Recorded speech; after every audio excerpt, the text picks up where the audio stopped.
مكان يا مكان كان في بنت اسمها لولو. لولو كانت كسلانة قوي. الصبح مامتها تقول لها: يلا يا لولو، قومي الساعة 8 علشان ما تتأخريش على المدرسة.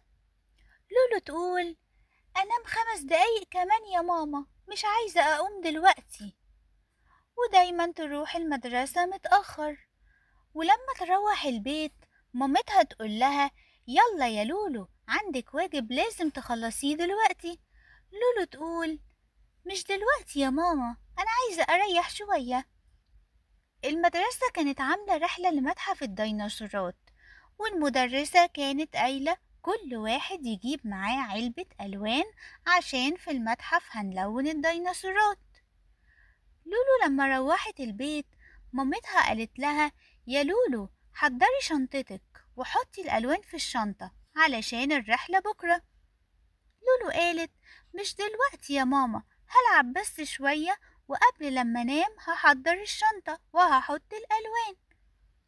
الوقت عدى وجه ميعاد النوم، ولولو نامت ونسيت تحط الألوان في الشنطة.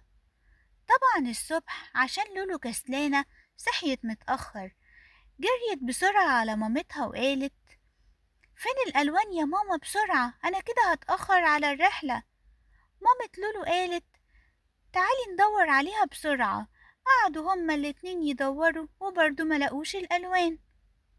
مامتها قالت: يلا يا لولو، باص المدرسة جه خلاص، يلا عشان تلحقي ميعاد الرحلة، ما عندناش وقت نجيب علبة الألوان دلوقتي. لولو زعلت قوي إنها ملقتش الألوان، ونزلت وهي متضايقة. ولما راحت متحف الديناصورات لقت كل أصحابها معاهم ألوان وبيلونوا الديناصورات. لولو زعلت قوي وعرفت إن الكسل بوظ عليها فرحة اليوم. ومن اليوم ده لولو قررت إنها تبقى نشيطة وكل حاجة تعملها في وقتها.